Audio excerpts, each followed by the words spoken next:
about as much as I could, be honest with you. It ain't like I just say, oh yeah, go ahead. Yeah, go ahead and do it. No, I tussle a little bit about as much as I could, but again, because how he caught me off guard, coming behind me, and he was a bigger guy, just...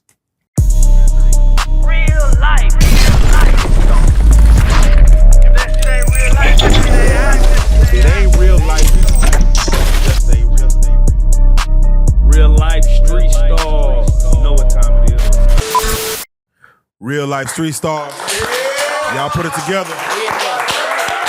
We have I want to say an incredible story in regards to, we have people that come on this couch and give testimonies on what's happened in their life. And I think this is the first time I believe that within the podcasting world, or even, with what we do on this couch, we have this type of story that kind of, we're going to go through the ebbs and flows of this, the ups and downs, the highs and lows, but we do have Vernon on the couch. And it's funny because we just talking about it like, it's just Vernon. There's no alias. Only in prison did I get a name, but that was just because I didn't really want to go by my name. But after so long, I just went back to being military. Everybody called me by my last name. So back to the military. So with that being said, the reason you're here is because, of course, you did have to do time in prison for bank robbery, correct? Mm-hmm. All right. So with that being said, I did 25 and a half years on a 39-year sentence. 25 and a half years on a 39-year sentence.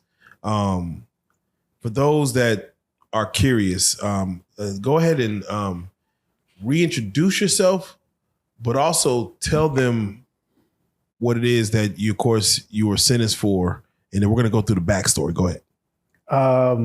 Okay, now ask the first part of the question again. Yeah, reintroduce yourself. Okay, my name is Vernon. And then what it is that... Oh, and I really tell people that I really did time for being young and naive and just being dumb to the world of streets, but I was indicted for bank robbery. All right, so I like how you just said that, because young and naive to the streets. So let's go and go through there. To even become a bank robber, some people think that comes from like when you watch the old Wild Wild West movies, that these are hardened criminals. they're the low of the low. They're gunslinging. Let's go rob a bank because I wanted the easy way, not the hard way, and I'm willing to kill for it. That's not your story. Nope. You actually didn't even rob banks for money, really. That's correct. So let's go through there, man, as far as your upbringing. We always like to try to find out what kind of household someone grew up in to be able to lead them to a life of crime. Can you advise, Vernon, as far as what type of household you grew up in, mom, father? Well, up until I was 14, 15 years old, I lived in a two-parent home. And for the 80s, my mom worked at AT&T and my dad worked at GE. And for the 80s, being black, that was three of the top high-paying jobs that Shreveport had, and the other one was Libby Glass. So if you had at least one parent, let alone two parents working at one of those three places, you was considered rich. We didn't think we was rich. We just thought we was kind of well off, but we wasn't one for nothing either. When I say we, me and my sisters. Okay. So with that being said, because what we're about to talk through in your childhood is going to kind of display what we're going to talk about going forward. But for those that are watching at home, we do want to speak on this now and prep them to get to this point. You did serve 25 years of a 39-year sentence. And in that 25 years, there was a scenario in which you were violated. When I first started, because I didn't know anything about streets, didn't know anything about prison. I was never even involved with anybody that had been to prison until I got with Larry and Eric, and in that the 9-month span. But other than that, I didn't know anything about prison. So when I got to prison, going into prison, first robbing the banks, I was young and naive, and my manhood was basically challenged. Hey, you're a nerd, you're a square, you know nothing about the streets. Okay, fine. I'm gonna show you. Whatever you doing, I'm gonna do it too. I'm gonna ride with you. So I got with that robbing fast food places, robbing banks. Went to prison, kind of the same thing. Didn't know anything about prison, so I got preyed upon. I got raped. I think I was there maybe less than a month by the time it happened. So let me, and again, we're gonna get to this point, but with that being said, as far as, you know, most kids that do watch TV, watch movies, watch shows, or just hear stories, one of the fears of going to prison is a rape scenario.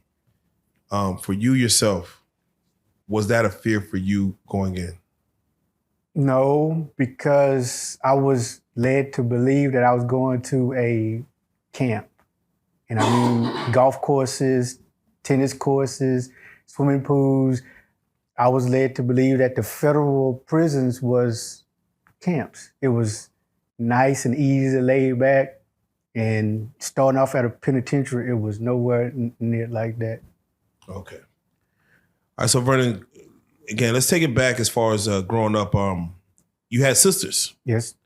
And you were the oldest of your sisters. So therefore, I'm sure your parents just trying to figure out how to raise a son. My mom, yes. They're going to give you probably either going to give you everything or try to figure it out. Was it silver spoon like growing up? From my mom, yes. And my grandmother. My grandmama's baby too. I'm the oldest grandchild. So I basically had everything handed to me from either my mom or my grandmother. So with that being said, you know, we always ask like, you know, what gets somebody robbing banks? But again, we're not going to get there yet. So I was a nerd in school. I was an A-B student in school. I mean, what were your aspirations in life? Well, from about the 6th grade, my dad was there. So my dad, my uncles, my grandfather was all military men. So I was basically being groomed to be in the military. When I went to high school, I went to ROTC. I joined National Guard my senior year in school, and I actually signed my enlistment papers during Desert Storm. So I was already in my mind mentally preparing. If I graduated school and there was a war going on, I was just gonna go and fight because that's what I was geared to do. Didn't know anything other than the military. All right, so serve your country.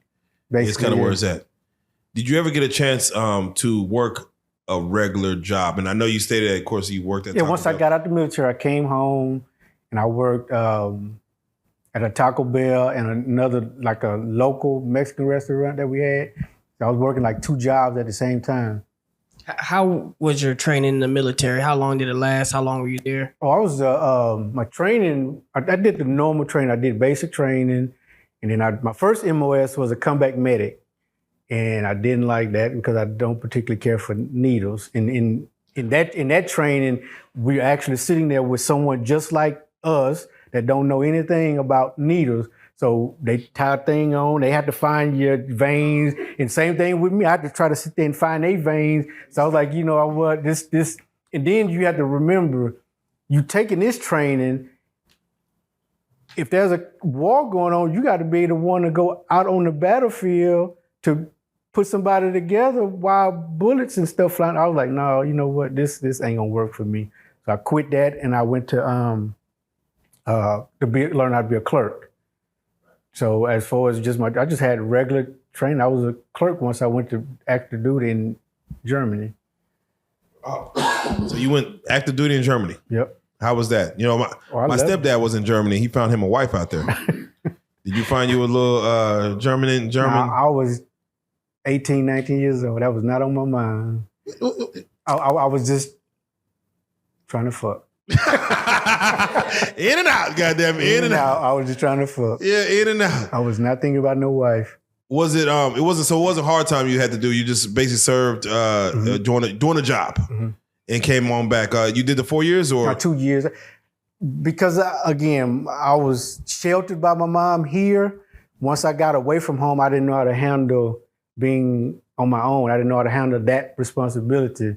So I just started fucking up. I started doing stuff to and I ended up getting a general discharge under honorable condition. I could have re-enlisted after 2 years, but 1 year after I got out, I got into this trouble. All right, so let's get to this trouble, man. So we just, of course, we talked to the Baba Shaka, where, of course, he was a notorious bank robber. I mean, he's multitude of banks in. You had. What was your level of crime? What was the most criminal thing you did up until like saying I'm going to rob some banks, if anything? At 15, 16 years old, I did some mischievous shit living in an apartment complex. I set the trash dumpster on fire just to see the apartment people come out. Or I may run around with the little kids in the apartment complex, nigga knocking on doors. Yeah, I remember that. Or egging cars. I mean, I just did some mischievous teenage shit, but nothing crazy. God, man, it's okay. All right, so you went to 10 very quick, 0 to 100. Yep. All right, so let's go through it. What age are you coming back to? And you come back to Shreveport, correct? When I came home out of the military, I was 20 years old.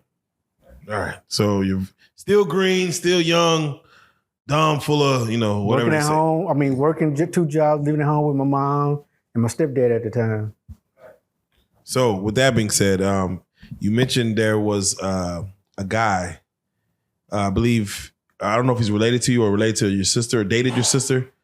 Do we want to throw names out there? That's fine. Yeah, Larry. Okay, Larry came. I knew Larry in high school. Okay. We didn't hang out. We didn't, converse, but we knew of each other because it's kind of like we kind of went after the same girl, more or less. Graduated school, and when I came back from the military, my youngest sister was dating a guy, and through that guy, I ran across Larry again. So then me and Larry started hanging out, and then that's how I ran into Eric. All right. So let me ask, who approached you about robbing banks? Like what was that approach? What was that pitch?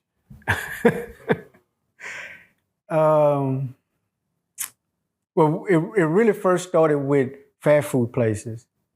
Okay. We didn't just jump into kind of back up a little bit. Hold on. Can we cut just for 1 second? I have one question. Can we cut? Yeah. We're not live. Okay. Yeah, because this is kind of stay accurate. Because this is kind of for you. Because I don't want to say nothing that'll really get me hurt later on. Because I remember you saying back then, Jack. Remember me and Larry started jacking first. Okay. Okay. And so I don't want to say anything about that part. Well, I don't remember who we jacked. Remember, I'm just following right along. Don't say nobody. Yeah, as long as you don't say no names. Yeah, I didn't know about no jacking. See, you about to put me on game. So we didn't know there was some jack going on. But to author, because the dude Larry was like he come from that type of family. Right. He was into everything. He had him gopher. He didn't go for anything. He was riding on with it. He was like, hey man, the dude who's at the house, he's gonna double back, go in there and steal a gun. I'm counting. I know exactly what's, bro. I've been in your position before. So to authenticate your story, what I would do, of course, and we're gonna run it back, but again, you could speak on it, but also you were naive to what the hell was going on, and I'm gonna lead into that. And that's kind of the reason why I remember you. You remember me saying me being with him in the beginning when he first kind of reached out to me. I was like, whoa, I don't know if that's something I want to do just yet because I don't know how you coming at me because I'm nervous that you might be trying to. He has a murder jacket in prison. What we call set you the overlay for the underlay. Yeah. Yeah. So I don't know if you're trying to set me up. You trying to buddy me. Oh man, it'll be all right. The next thing I know, you get me down the road and bam. Remember that time when? Exactly. And then my life is over. All right, so let's do it like this. So what I'll ask Vernon is, So let me ask this. I remember, I ain't never been around nobody in prison. All I know is Larry come to me, hey, look, my friend Eric, well, he used to date my sister, But now he did 5 years in prison because he killed his friend. Oh shit! So now what you think I'm gonna think? God damn, here's this dude right in my living room. He done did time for murder. And I don't think manslaughter, I don't know the story. All I know is this man sitting on my couch, he done did time for murder. Now you want me to go rob banks with, oh shit, what the fuck? So Vernon, let me ask you, what size were you back then? Like how tall were you? Okay, I'm gonna tell you like this. Right now, at 50 years old, I'm 5'8", 170 pounds. I know anybody here won't think I'm 50 years old. Back then, I was 20, going into prison. I was probably 150, still the same height, but I was way, way, way slimmer. Oh, yeah. Oh. And I looked way young. I looked like, in fact, when I first got to Leavenworth, the warden locked me up in the SHU, special housing, because he did not even believe that I should have been at that prison. All right, so let me ask you this. Young. How many banks did you rob in your tenure? 4 banks in a span of 9 months. We robbed 4 fast food places first, and then we graduated to the 4 banks. All right, so let's first and foremost ask you this, because this is what you said even in Baba Shaka's interview. You did not say yes because I wanted the money. You wanted the money. So what was it that motivated you to say yes? Or because inspired you? I didn't like the fact that I was being. Now my vocabulary for what transpired back then is a little different because I'm older now. But back then I didn't want my manhood was being challenged. I didn't like the fact that I was being called a nerd, a square, geek. And so I was like, fuck that. I'm gonna show you. I'm gonna show y'all. Hey, look, I'm down with you. I can do everything y'all do. I might be new to this, but let's go do it. But you already been to the military. Like, you've been with girls, but you still had doubts. Still had doubts. Man, okay. So with that being said, you're like, let's go do it to show that it's not about, you're not even worried about what money you're getting. You're just like, I'm here for I'm down. I'm down. I'm a rider, as they say. I'm a rider. What was the plan for the first bank robbery that they brought you in on, or that you were part of? Like, can you walk us through the plan of what it was, like what we're gonna do, and what part you played? Now, depending on whose side you're looking at it from, because remember, it's 3 sides to every story. Yeah.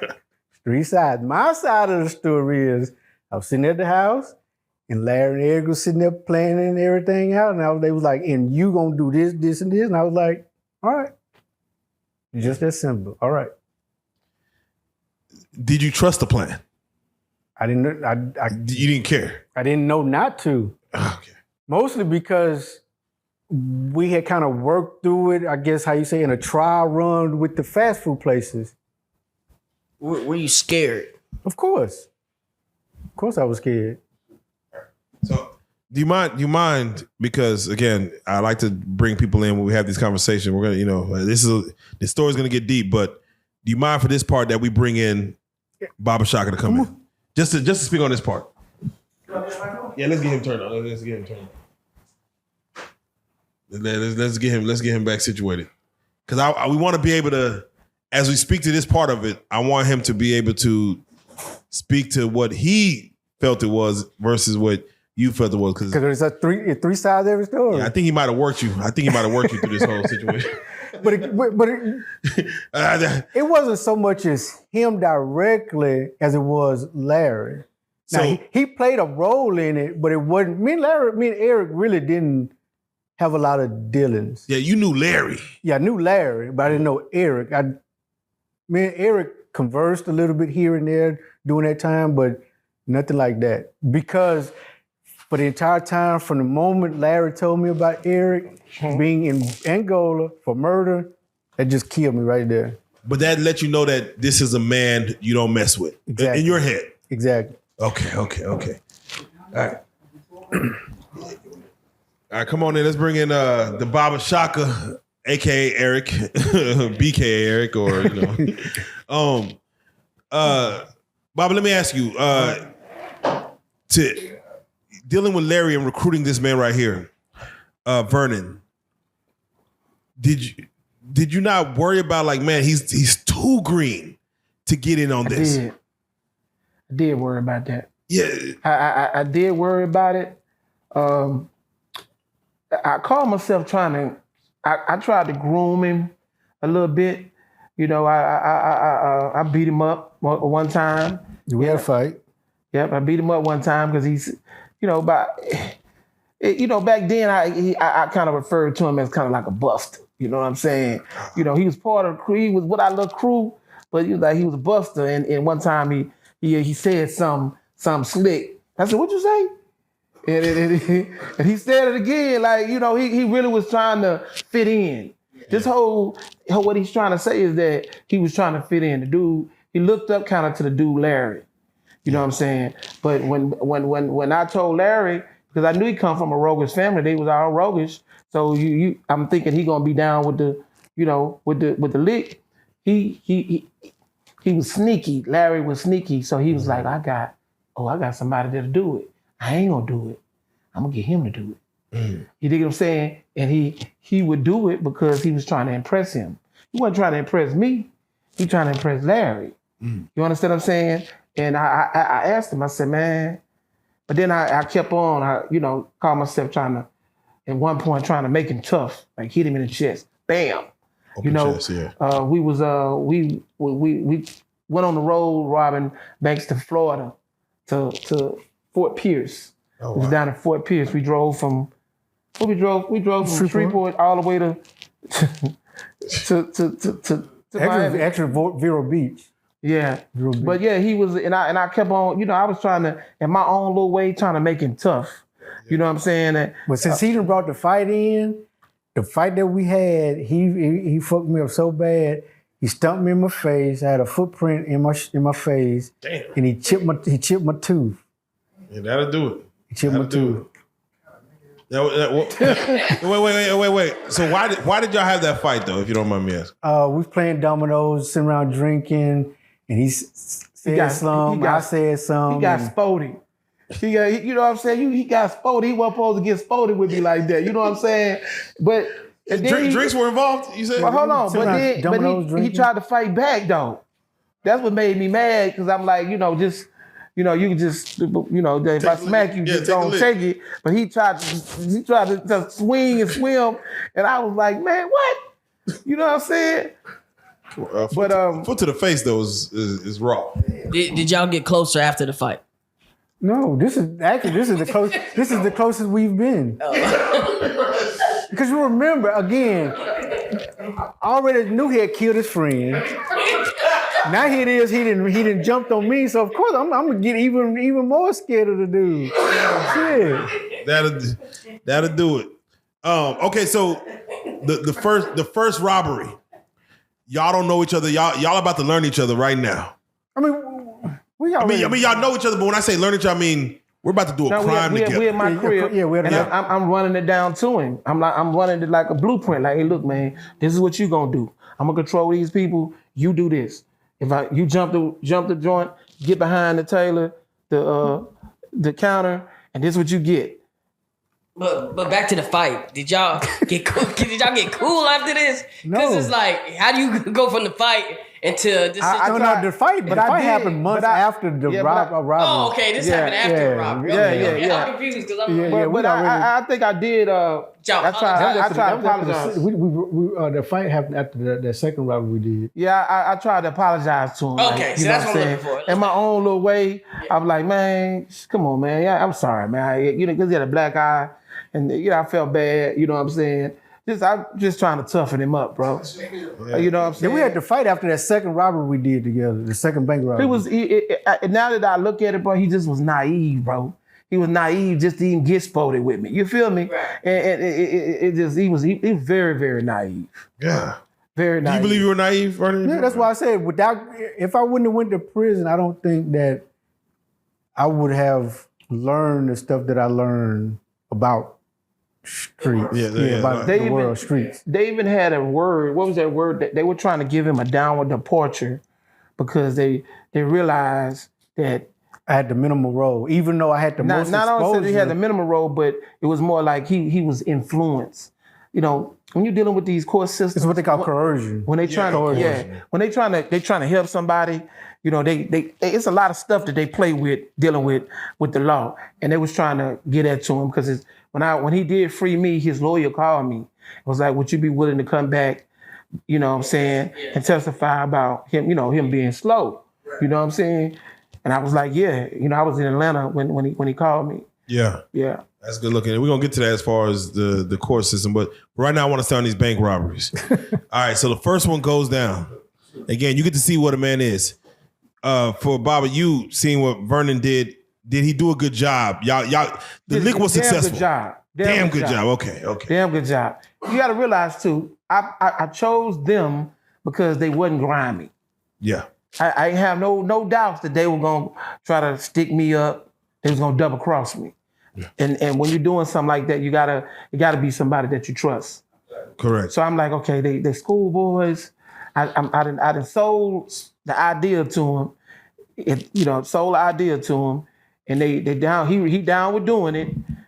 We didn't went on a practice run with some fast food restaurant. Yeah. How much was the money in the fast food runs? We hit 3 banks. It might have been about $12,000. A couple hundred, because you got to remember Burger King don't have, Burger King. It was on a Friday night, so it was a good night. Okay. So it might have been. What is it? About $12,000. Okay, enough motivation to say we could graduate to the big boys. Yeah. Now, as a side note, all this came out in my trial, my testimony, not my testimony, Larry's testimony at trial. So all this can be, how you say, verified. Yeah, verified, yeah. Larry testified on all this.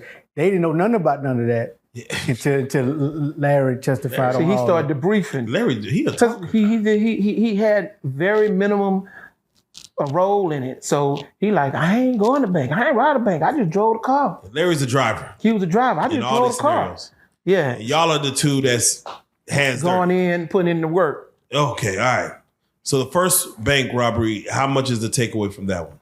Well, that was the one that Dipec exploded. Dipec, yeah, exploded. Okay. So we got away with we came out the bank with the money, but as it started popping. As I'm running, I hear something go pop, pop. And I look behind me, I'm thinking somebody come out shooting at me. Yeah. So I look, and I turn around, the smoke coming out the back. I'm like, oh my God. So I get to the car, and he was like, drop it. So I just dropped it on the ground. We jump in the car, and we take off.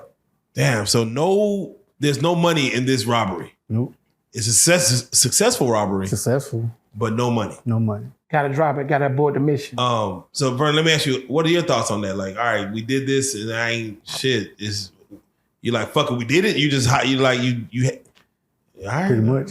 So Pretty much. Vernon, you didn't feel no type of way after doing this. Did you feel? I mean, of course I was scared and nervous because, like I say, my girl called me and was like, what you do today? I was like, nothing. Oh, that's the one where the stocking mask. Yeah. But after it was over, did you feel anything? Did you feel regret that you robbed the bank, or did you feel like, man, I can't believe I just did that? I'm a bank robber. What did you know what I'm saying? Well, I ain't gonna say but it was a range of shit, and it was all pretty much what you said. I was like, well, goddamn, I did that, and everybody see it on the news. The next morning we get up, it's in the newspapers. I'm like, fuck. Like, but what city is this? Shreveport. Okay, this is Shreveport. Mom and pop bank, or not mom and pop, but a small bank, correct? No, it was a pretty big bank. Pretty bank. It was a big bank. It was Pioneer Bank. Yeah. Damn. Is that downtown or is that? No, it was right by high school. Damn. But nowadays, I don't even know if they have it anywhere else. I know it's not in Shreveport no more. Yeah. Did y'all case this bank? Mm-hmm. I did. So you already had the layout. Because he knew it was by alley. That was made the other the getaway easy, because when we ran out the bank, we ran between a fence and down the alley. So the people in the bank didn't know which way we went. They didn't know where we jumped in. None of that. Then it was school hours, so the kids were getting out of school. Oh, smart. So the police couldn't be. You planned that? Huh? You planned it for school hours? Yeah. Smart. Oh, smart. Yeah. Wasn't a rainy day though, right? Nah, it wasn't a rainy day. It wasn't a rainy day. I didn't come.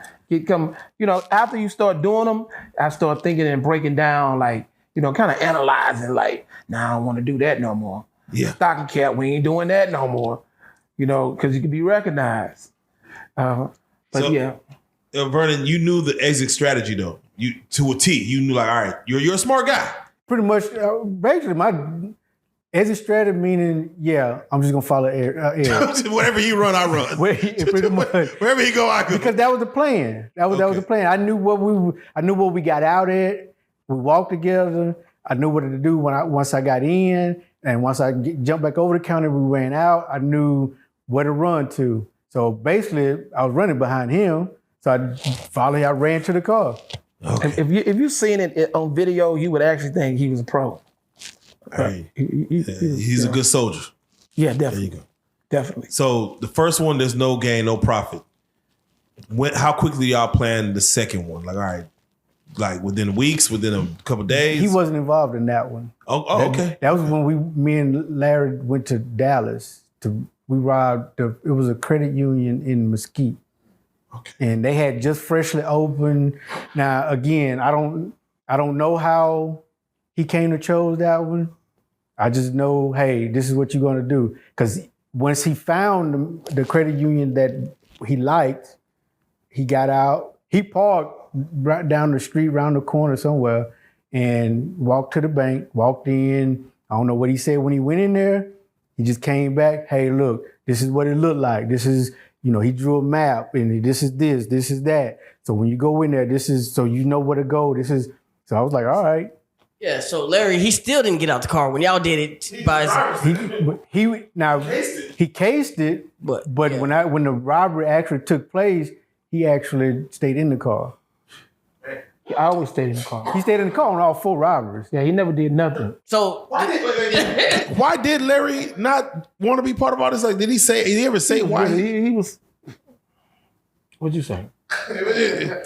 I have no guess. I really, even looking back after all the years, in his mind, I believe that, I think he ran it in how he processed it was, if we get caught, I ain't robbed a bank. I'm just a driver. I'm just aiding in the bed. And he probably would have ran off and left us if the police would have came. He'd have drove off and left us. But again, yeah, he was now to show you how naive I was, and not really sure if Larry was just telling me these things or if it was just something that he assumed to be true.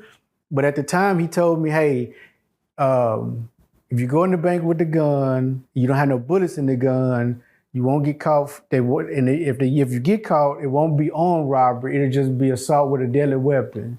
You ain't got to be careful of touching stuff but just don't touch glass because they can't get they can only get fingerprints off of glass. Wow.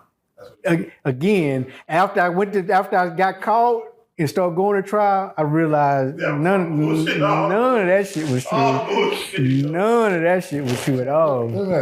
Y'all all split the money 3 ways evenly. Mm-hmm. How does Larry get even and he's just a driver? In my head, I realized that, but we just broke it down 3 ways. So everybody, Did Larry do time? No. Larry did no time. Yeah. He pleaded to 25 years. Right. Because of the testimony, it reduced it to 10. And because of the federal system, you got to do 87%. He said 85, but it's actually 87%. Because they give you 2 dates. They give you a good time date and your max date. His 87% date on 10 years was 8 years and 4 months. And he got out after that. So he did 8 years. He did 8 years and 4 months. That's why they split it 3 ways.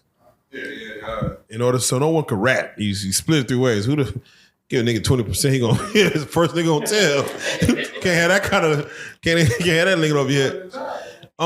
Okay, so the second bank you weren't a part of. That was y'all too. What was your takeaway on that one? If I remember correctly, was it a credit union? Yeah, it was the credit union. It was between 12 and 15. I can't remember exactly. 12 and 15,000 back in the 90s. So you just hit a Taylor. Just the Taylors. It was 4 tellers. Okay. I jumped over the counter, hit all the teller machines, and it was 4 of them. And you only got 12? Yeah, I say, what is your thoughts on that type of money? Like whether 12, 15, 20, like, is that kind of money, like, what does that do for you, Vernon, as far as that kind of money split 2 ways? At that age, again, we only split when Eric was involved. Oh, yeah. But to show you how naive I was, the two that I did with Larry technically wasn't split. He kept it. He Larry kept did it because what we did was we just kept the money in the bank and in a bag. Hey, when we needed something, we just go in the bag to get it. We're going to buy shoes. Now keep in mind, he bought 2 cars in his name. I didn't buy no cars. When they arrested us, the only thing I had on me at that point really was clothes.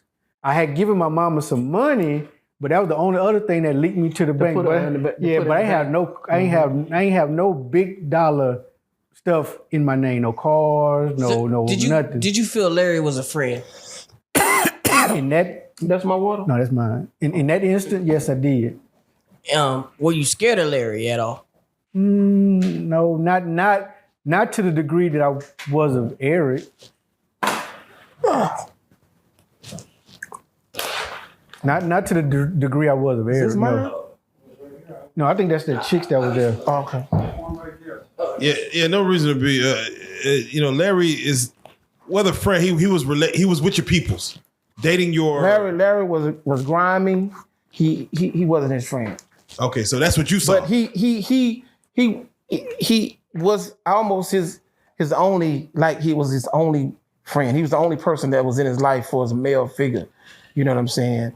And the only thing that kind of made me a little paranoid about being around Larry and being involved in that lifestyle was because he knew where my mom lived. Yeah, he used to go with me to my mom's house sometimes. When I went to go visit, he would be with me, so he knew where she lived. So at one point, even when I thought about, I need to get out of this, I need to quit doing this, I need to figure out an exit plan. Well, the exit plan didn't really come to fruition because he knew where my mom lived. So I felt like no matter what I did, I'm stuck because he knows where my mom is at. No matter what I did, he can still get at me through my mom. So I was kind of like caught in a rock and hard place. He didn't know how to say no. Right. So when Larry say, "Hey, there's a bank right there. Are you gonna go in?" and he keep the money. He basically kept the money. So I never knew what they had going on because I didn't know what they was. I didn't know. So you just hit the first one and you were kind of. Yeah, I was at the crib. I was at home. Huh? He moved around. And they went in because Larry was greedy. He knew he was greedy. He had him a crash dummy to go in the bank. And you know what I'm saying? This credit union in Mesquite, you hit twice. Mm-hmm. I robbed. The first bank was Pioneer Bank in Shreveport. We didn't get away with it. The second one was the credit union. Then the third one was Provident Bank in North Dallas. That's when he came in. Now he came back to Larry like, "Hey, look, I need to make a lick, blah, blah, blah, blah, blah, blah."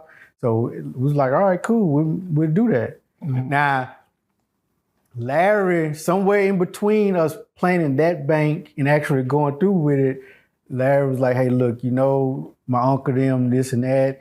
They want to get at Eric, blah, blah, blah, blah, blah, blah." And I think that's another reason why my paranoia is so high with Eric, because I know all the shit that Larry was planning. I wasn't involved with it because, again, I didn't want to be involved in the shit to begin with. But I knew what Larry and his uncles then was planning. So I was like, yeah. But so when we got around Eric, I don't know if he ever really caught on, but I was just like, always playing. I was silent. I was quiet because I didn't like how Larry was playing friends with Eric, but then still plotting on him behind closed doors. See, I wasn't cool with that.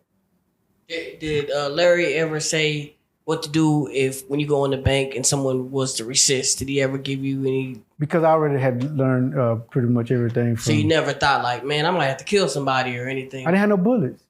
Okay. Never to kill. Never took no bullet in all 4 robberies. Never took no bullets in the gun.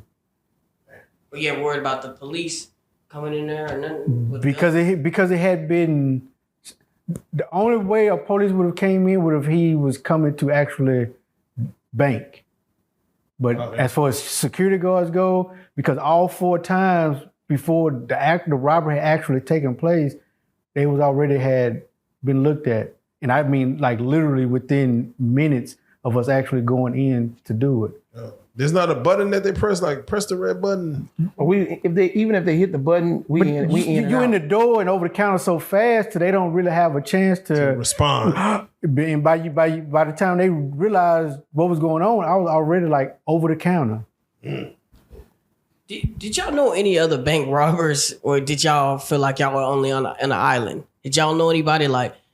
Anybody else that was robbing them? Yeah, it's like, you know, you see these stories and you see people getting hit in the face with a pistol right when they go in. Everybody get on the ground, shoot in the air. You know what I'm saying? That's just not. Nah. I'm sure it happens. Yeah. But in the ones we did, we didn't do that. I've read a lot of the guys' cases because man, the rolling 60s out of LA, they're notorious for robbing banks. Okay. That was one of their licks, they hustles. But you know, so I'd have friends while we in prison, we comparing paperwork on bank robbery. You know, we talking about, man. Yeah, we done did that when I researched. Yeah, when I started researching cases, I started reading, man, like, dang. You know what? The game over, man. You ain't gonna be able to do it, but because now they got the double doors. When you go to the double doors, they can lock you in the double doors. Right. It's a lot to it now. That's facts. So you never heard of anybody doing nothing wild, like? Nah. I mean, not nobody I knew personally. Not while we was doing it. What about when you was reading over the papers? Oh yeah. You read other cases like they shootouts. Is there anything wild that someone did that they don't show in the movies that you like? I can't believe he would do something like that. Like, you know what I'm saying? I mean,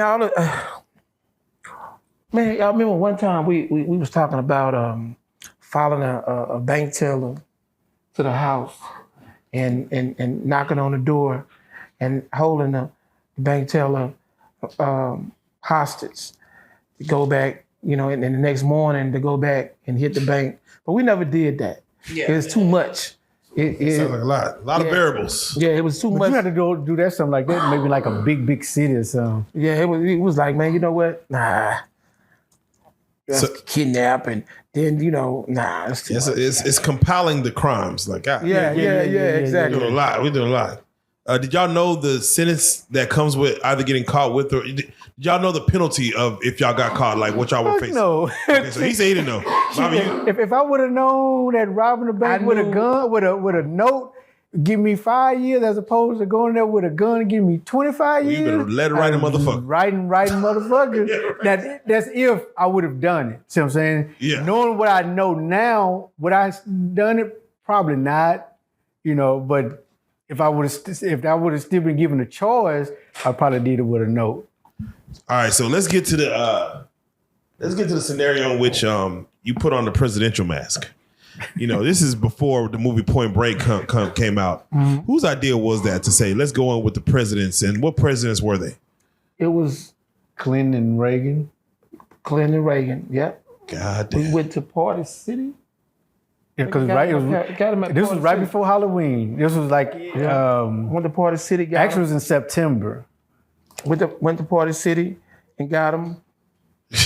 We had been scoping this bank. I had been scoping it, and we used a stolen truck to drive to the front door that you gave us. Cause you worked there. Where you get the stolen from? No wait. Let me ask. Wait, let me ask. When one goes after a getaway car, you have to get the getaway car. So no, we might as well tell it. They can cut it. They can edit it out. No. It's cool. It's cool. I remember that's how I got arrested one time because you gave us that van. Yeah, you got to do that. You got to do that first. So what happened was I used to work at a dealership as a detailer. Detailing new cars. Yeah. So when the truck came off the truck, I take the paperwork. I wouldn't take the paperwork up to the front.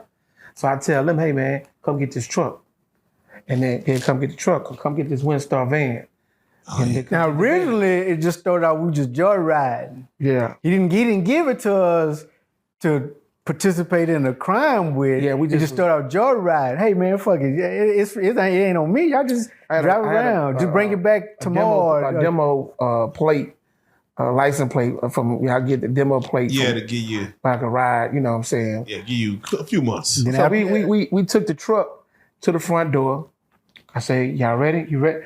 First, we took the truck to a car wash, and we pressure washed the inside of it to get all our Fingerprints, fingerprints. We had our gloves. No, we didn't go to the.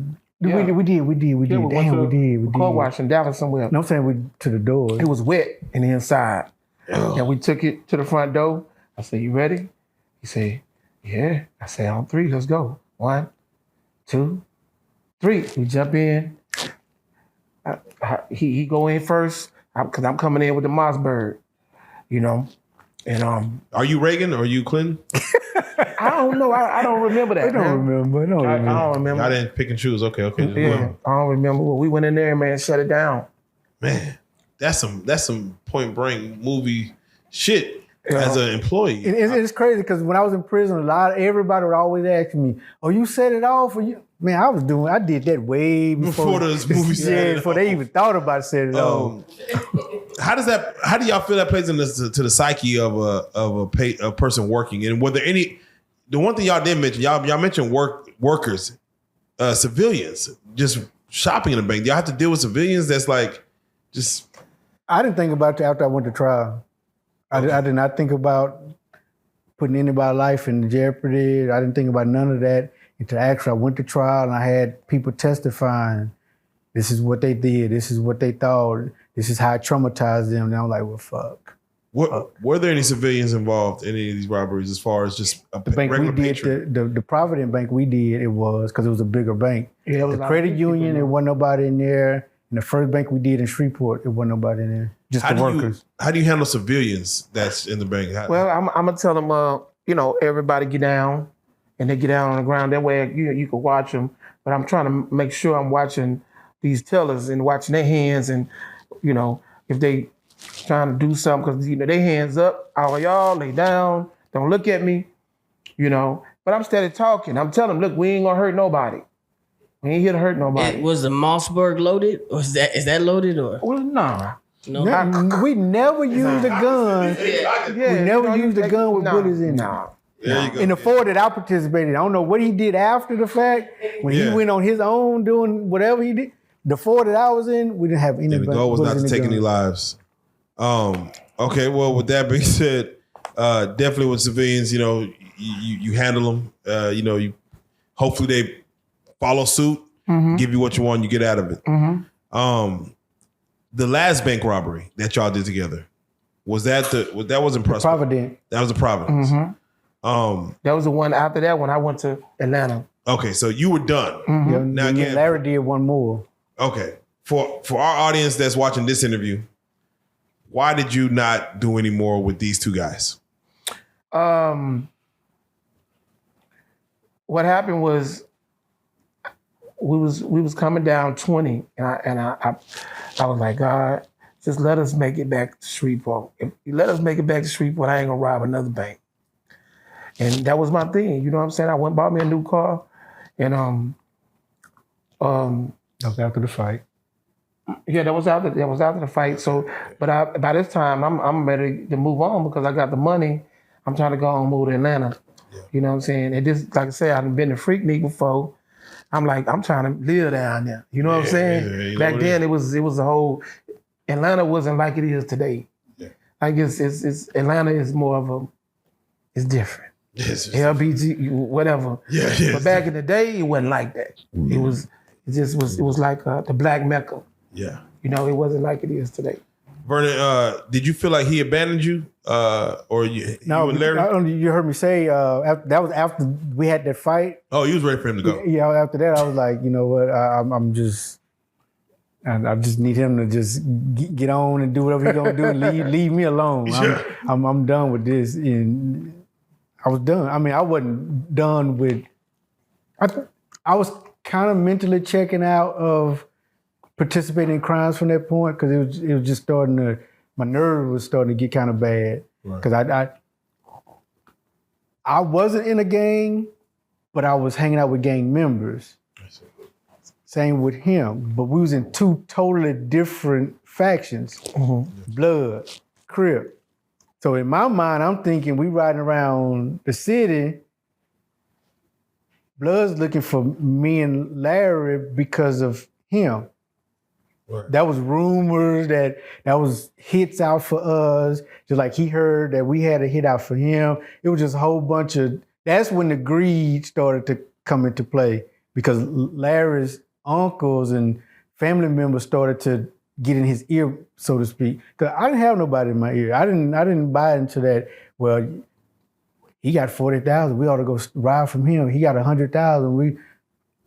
That was them. There was someone that was plotting to rob Baba? Yeah, Larry them. Larry. So did you give him a heads up or did you even care to give him a heads We didn't talk. Okay. Well, We didn't talk. well, that stuff. So Baba, But he had heard. your intuition. Yeah, I was about to say, yeah, whatever you win, you got. Yeah. Yeah, it was time for me to go, man. Yeah. You know what I'm saying? Man, it's cool. And did you ever have an altercation with Larry? No, No altercation with Larry. Larry was quiet. He was sneaky. You know what I'm saying? But they spoke the same language. Because They spoke street. I didn't know how to. I wasn't a chameleon. Larry played both sides because he went to college and he's from the streets. So he could play both sides. I couldn't. So he knew how to, placate to Eric and get Eric to kind of. Like you said, he spoke two languages. Yeah. I understand. All right, so let's do it like this then. All right, so you out of town, you out of Dodge, you're here, and as you sit here, I want to get to this part, but we're gonna kind of circle back. But when it came to getting indicted, getting caught up with this, what took place for you to get caught up, and what brought him back in the fold? Well, after we robbed the last bank, this was, I know y'all from Dallas, so you would know, we robbed the bank on a Thursday. The Texas State Fair was either getting ready to start that next day or that Saturday. So me, Larry, and the girls we was with at the time was going to come back to the Grambling pay-per-view game, and was going to go to the State Fair. Mostly we was coming back because I wanted to go to the Grambling game because I want to see Grambling play pay-per-view. Yeah. But we had already been in Houston that entire week before, and we went down to Houston to rob a bank. That morning we got up to go rob the bank. As we packing up, we looking at the news, and it was breaking news. Somebody had literally just robbed the same bank we was getting ready to get up to go rob that same morning. Oh, damn. Luckily you caught the news. So as we packing up, we drive, and Larry was like, I don't believe that's the same bank. I don't believe that's the same bank. So we drove by, true enough, cop cars and everything. It was a shootout. It wasn't just no regular bank robbery. The guy actually had like a shootout with the police. So we get on the freeway. He was like, hey, look, we got to make this lick. So how about this? How would we just go back up to Dallas and we rob the same credit union that you robbed before? All right. Yeah. Now that you say it like that, it makes logical sense. All right, fuck it, let's go. But it's also the wrong shit to ever do. So hindsight is 2020. Yeah, hindsight is always 2020. So how do you get caught up with this one? I go in, rob the bank, come out. Because we did not follow the process of staying overnight, taking care of business, getting rid of things in different part of Dallas, like we had done the two previous bank robberies we did in Dallas. We just took everything that I had on, the clothes, the money wrappers, the mask, and put them in one bag. And we stopped, I can't remember if it was back then. Station. I think it was Circle K back then. Not Circle K, 7-Eleven back then. We stopped, put everything, got gas. We went on down 20 coming home. Just by bad luck, the guy that worked at the gas station happened to be coming out to throw something in the gas in the trash dumpster. Mm-hmm. For whatever reason, he decided to look in the trash dumpster. He looked in there, and he said, now, at my trial, this is what he said. He said, I looked in there, I seen the president mask, and I was thinking, why would somebody be throwing away such expensive masks? Because they was like $75 to $100. So he said when he reached down to get the mask and he moved it, he seen the money wrappers, the clothes, and bam, then you know he called the police. And literally just right down the highway, the bank had just been robbed. So they start putting pieces together. Yeah, working They the didn't case. That was a Thursday. They came to Shreveport that Friday. Well, that night I went home, I gave my mama some money. Of course, she didn't know where it was coming from. She thought that I was involved with drugs, gangs. Because when I gave her the money, she was like, oh my God, what did you do for this? This is blood money. And she crying. I was like, Mama, don't worry about it no more. This is my last one. This is my last, this is it. I'm good. So she got up the next morning, went to put the money in the bank. And because she didn't know the serial numbers on the bank, because banks, when they get robbed, they send out what they call them things? Bulletin. Yeah. For all surrounding states, so they know what to be looking for. Damn. Now, because of the fingerprints being on the money wrappers and the DNA from inside the money mask and all that, by me being in the military and being arrested before, that's how they tracked me and Larry to Shreveport. But they got him at like 5:30 that Friday evening. We separated. I was getting ready. I was with my girl at the time, and I was getting ready to take her, one of my sisters, and another mutual friend we all had to the movies that night, because Jason's Lyric was just premiering that night. Man.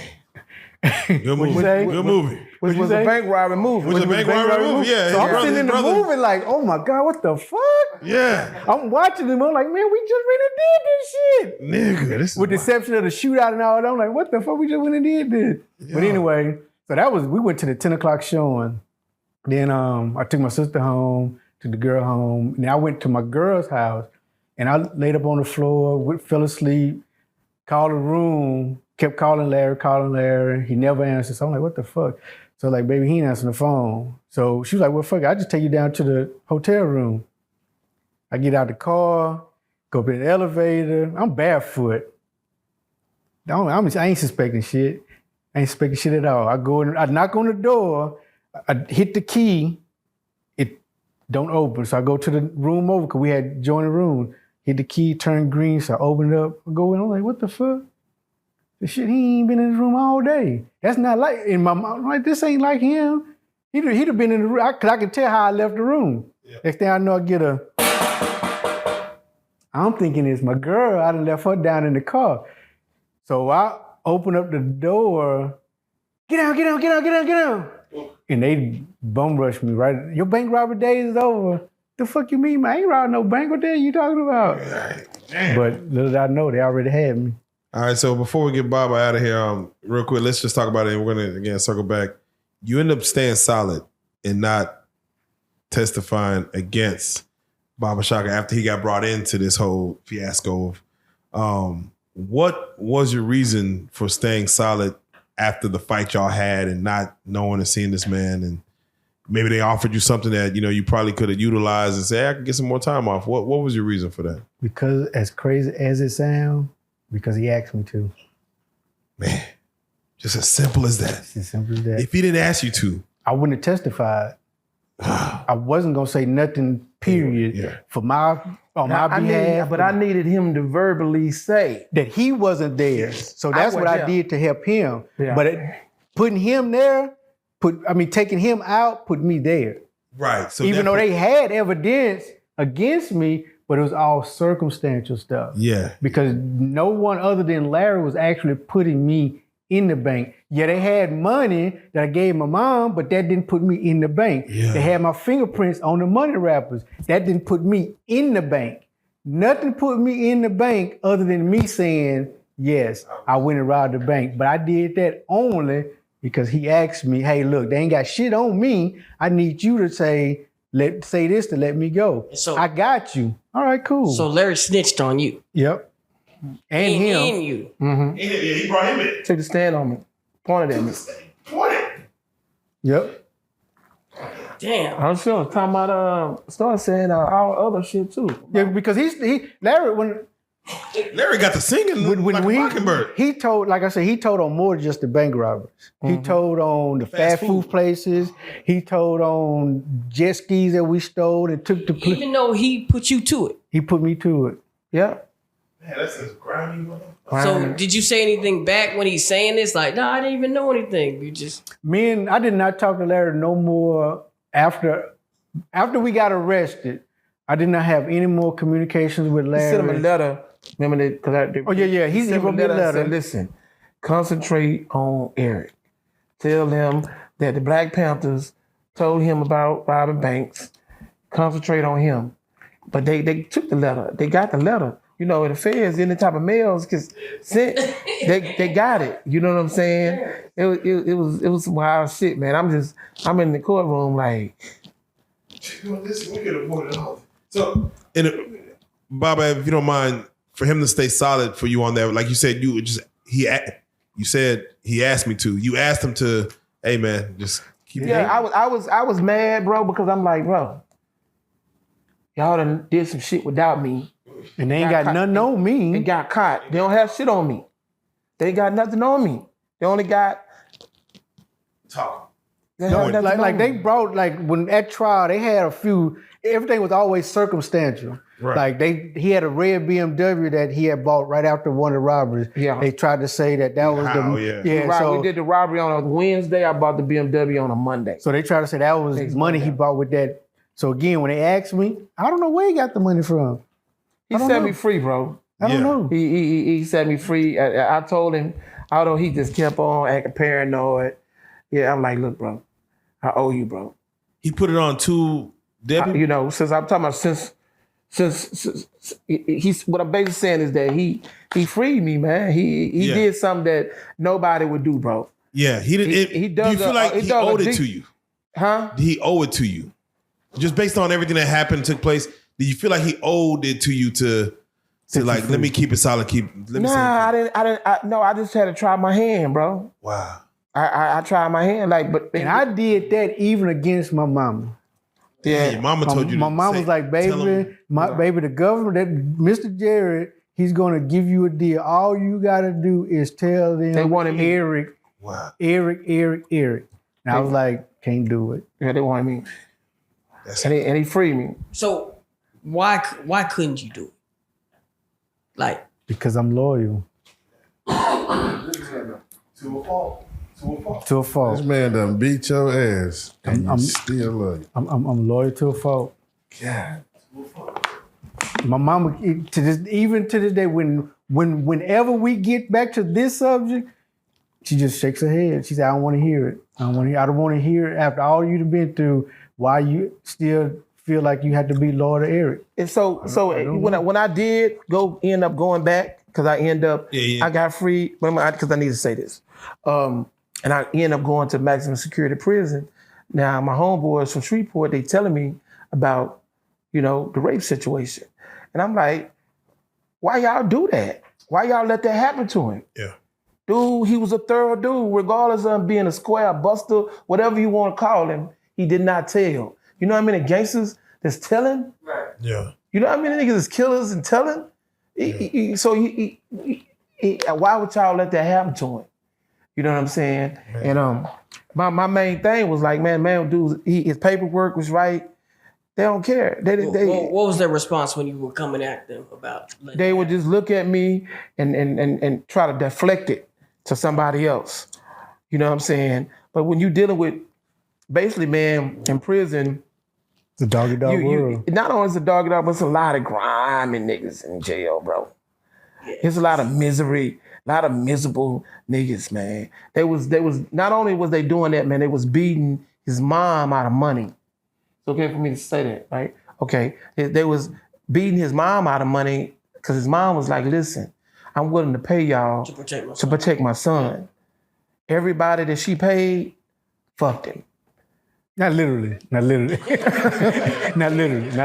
I mean, to one point, this dude told his mom, "Look, I'm gonna show him how to get act crazy so he can beat the case." And his mom gave him $2,000, and then the dude came and testified on it.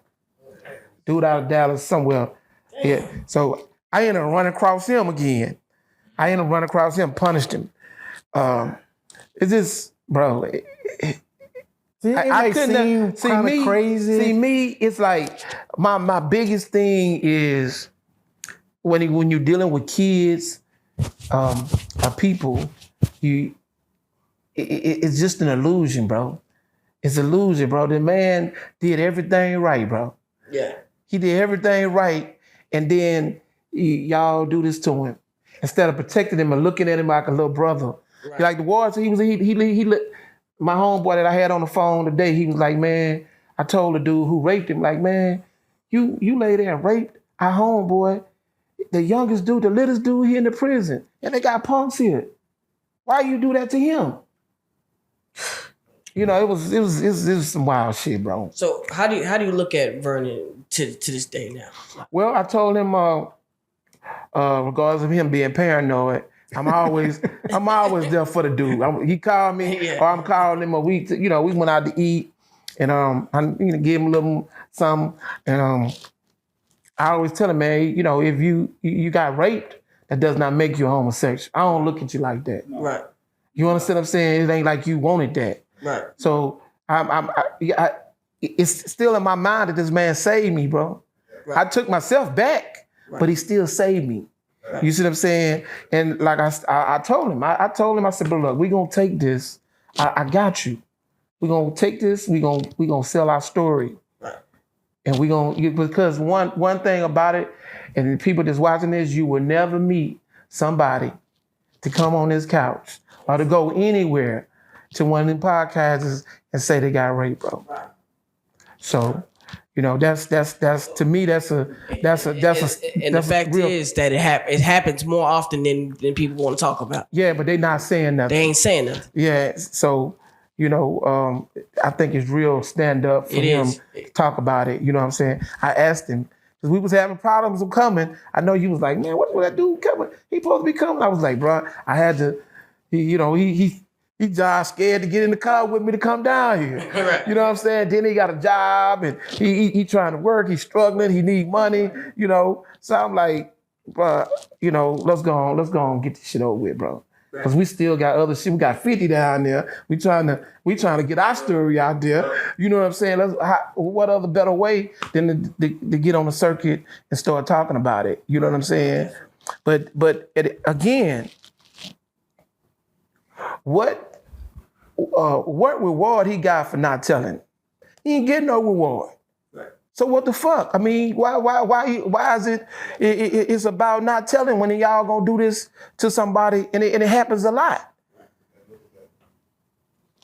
You see what I'm saying? That's an illusion, right? That's an illusion. It's an illusion because if you rape me, shit, I'm gonna tell on everybody. Right. The fuck I'm gonna be loyal for you gonna fuck me? Right. That's crazy, bro. Right. It's crazy if my homeboys did that shit. And then like he wanted, like dude goofy as hell, bro. I told this dude, when you go there, become a Muslim. This nigga don't want it. He want to eat bacon. He'd have been straight. He'd have been good. They already know he ain't a Crip. You can look at him and tell come on, bro. Yeah. You know a Crip when you see one, right? You feel me? They know this. They looking at him, but all the while, Oh, man. Bro, if I'd have been there, grew my hair started. I had started to grow my hair. If I'd have been there, started getting braids. And he'd have got raped. Older. We because that's my co-defendant. That's my co. He like my brother. Yeah. You see what I'm saying? So when they say, man, you heard what happened to your co-defendant? And I'm like, what happened? When I go to Vernon's cell, I told him, I said, I go to the cell, man, what happened? What? You did what? Yeah, no. Okay, this is what we gotta do. You cannot stay on this compound if you don't do nothing. You gotta do something. That's why I got stabbed. Because I didn't do nothing. Because they gave him the knife. They gave him the knife, but you can't just give nobody a knife. They gotta learn how to use a knife. Correct. A knife, you gotta know how to use a knife. It ain't like a gun. It's a certain way you gotta hold it. And he didn't, but he was real little than this. The dude that raped him was a big country bunkin. He was like, he was a big old dude. Let's do it like this. All right, Baba. I'm gonna have you come back on out. All right. And we are going to, of course, speak on Leavenworth real quick. I'm gonna have you turn it off. Yeah, you can sit back in the middle of Vernon. You don't mind.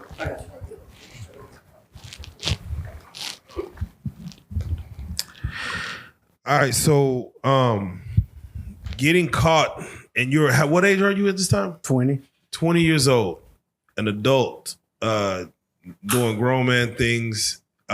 You are caught. You have to go through the trial process. They find you guilty and they sentence you to how long?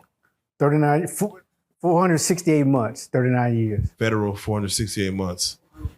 Did you know what that meant to you as they read that guilty verdict and sentence off? Did you know what that meant for your life? No, because I was still naive to the federal system. I figured in 5 years I either parole out, I win my case or something to that effect, and I'll be out within 5 years or so. I just did not fathom beyond 5 years I would still be in prison. So your first stop is Leavenworth, which is, if people know, people know. Leavenworth is not for the faint of heart. You say that there's a situation in which when I first put up on that bus and I looked up at that old ass prison, I'm like, man, what the fuck they didn't send me to? Yeah, man. I'm supposed to be, because at the time when I first came in the system, I was supposed to be going to a FCI, which was a medium prison. But they had crack riots that happened. This was in 95. So because of the crack riots, they had to redo the sentencing redo the sentencing guidelines, which for me, it hurt me because anybody with over 25 years automatically had to go to a penitentiary. Damn. So if I would have came in the system when I was first supposed to, my path probably would have been a little different. But now I had to start at Leavenworth, and I'm like, what the fuck? All right, so Vernon, within 1 month, this violation happened. If you don't mind, and again, the subject is very, touchy. But with that being said, for what it was that happened to you, again, you being violated, you being raped in prison, can you walk us through the day of this happening and whether you felt it was gonna happen? Did you see it coming, or what? Looking after it happened, I mean, how you say, maybe a couple of years later, even now looking back, I seen the groundwork being laid by him, but I didn't catch it because I was, again, naive to all of the wording and all of the. Can you explain some of the groundwork that you felt was being laid, if you can remember? Well, like the guy, he would say, hey, that guy that, let's just say John, hey, everybody should, is either with somebody or this or that. And even John, John, for him to be the stand-up guy he is, hell, he's even getting fucked. So it's like either you volunteer to be with somebody or somebody gonna take you. So you have your choice, which one you gonna do? And I was like, neither one really. I don't want to get down with either one. So he started. This is a cell. You talking to your cell? No. Somebody that I got introduced to from being from Louisiana, or being from. He was. You would have to kind of know Shreveport to know like the surrounding little towns and whatnot. Right. So he was somebody that was from one of the little towns surrounding Shreveport. So because he was the only one that I knew at that time in that particular unit that was from my area, he the one that I kind of clung to. Right. So by me clinging to him, so he was like, well, everybody's here doing it. And then we might, he might get me to start talking about some of the street stuff that I did, like some of the girls I was with. So when he found out, like he found out like I ate pussy. So you suck a hole, you suck a hole, you suck a pole. So it's kind of like he started playing sex games and shit. Say what? So the dude was playing homosexual games with him and he didn't recognize him. Yeah. He didn't know when to take off. So, because when you get a cellie and he do certain things or he say certain things, you got to take off. He don't know to take off. Yeah. So if a dude got a fiend book and he rubbing himself or he rocked up, he uncomfortable. He don't know to take off. He don't know to do something. Yeah. So It's just as is. Oh, man. Were you on any medication? And Not at that time, no. I didn't get the medication until I got to Florence, which was the next spot that I went to. And you're still 20 years old at this time. By then I turned 21. Are you 21 years old? So he's throwing you things that I guess you're not picking up on, and you're within the first couple of weeks. You're still new to how Leavenworth works. You're new to Prison the system. period. Prison period. You're new to it. He's the only person you're clinging to, or as far as you're talking to. He's the only person. Now, when we would go to lunch or dinner or to the rec yard, I would be with him. He would introduce me to other people. Hey, this person from Shreveport, this other person here from New Orleans, this person here from California, this person from here. Fine. Hey, how y'all doing? Bop, bop, bop, bop. We go back to the unit. I'm still right with him because I was scared as shit. I didn't know nothing about prison, so I didn't want to be caught off by myself and something happened to me. Did you ever go on suicide watch? That was in North Carolina. Okay. That was the fourth prison I was at. So what type of mental health medicine did they have you take? Now, once I got to Florence, they started me on. Now, when I was in CCC first and CDC, they had me on some psychotic meds. But once I got to Leavenworth, I got off of it, and I didn't get back on it again until I got to Florence. why were you on psychotic meds? Mostly it started off as a way to kind of deal with the shit that I was going through. Right. And some of it would put me to sleep. So it just got me to the point where I was sleep a lot. But like I said, once I got to Leavenworth, I wanted to be more conscious because I wanted to know what was going on around me. So I kind of got myself off of it. All right. So again, as far as you want to take this, again, I'm not gonna have you reenact the whole thing, but as far as you want to take it, the day of this happening, The first time, what can you walk us through as far as what happened? Like, how did you not see it coming? If you don't mind me asking.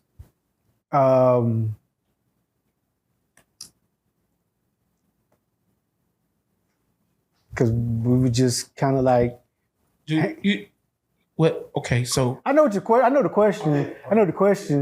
Because again, I had already been hanging out with him most of the day in, day out, sitting in the cell, talking, rapping. I think we had started drinking a little bit because they had hooch. The hooch. So, Yeah, hooch, yeah. Yeah, so we got to drink a little bit, had a little hooch. In his cell, because he had a cell by himself, got to use the bathroom. And once I started using the bathroom, he just came up behind me and just grabbed me and put me on the bed. And so let me ask. That's a big dude too. Yeah, because he's like you say, he was a country bumpkin type dude.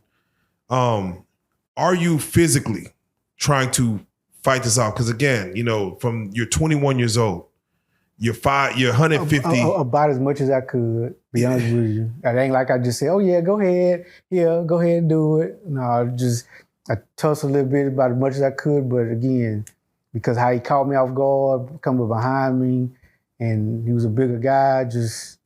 So, mind you, and this is all hindsight now, he'd been plotting this, or at least just, let's say he didn't plot it, but he'd been testing you and then he got you to this point.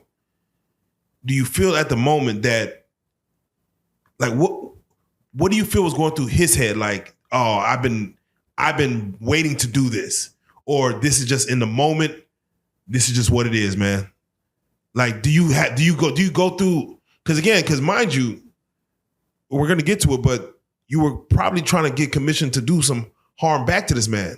But do you feel like he was like, this man?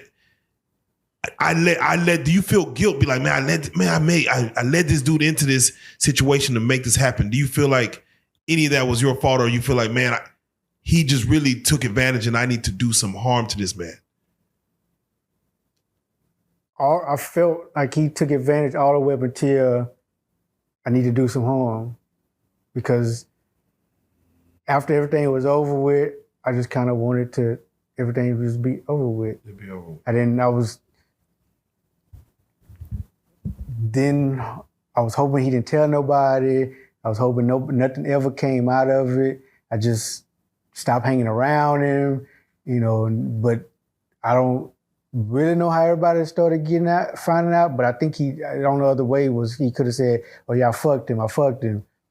And it was always, how you say, my story against his story.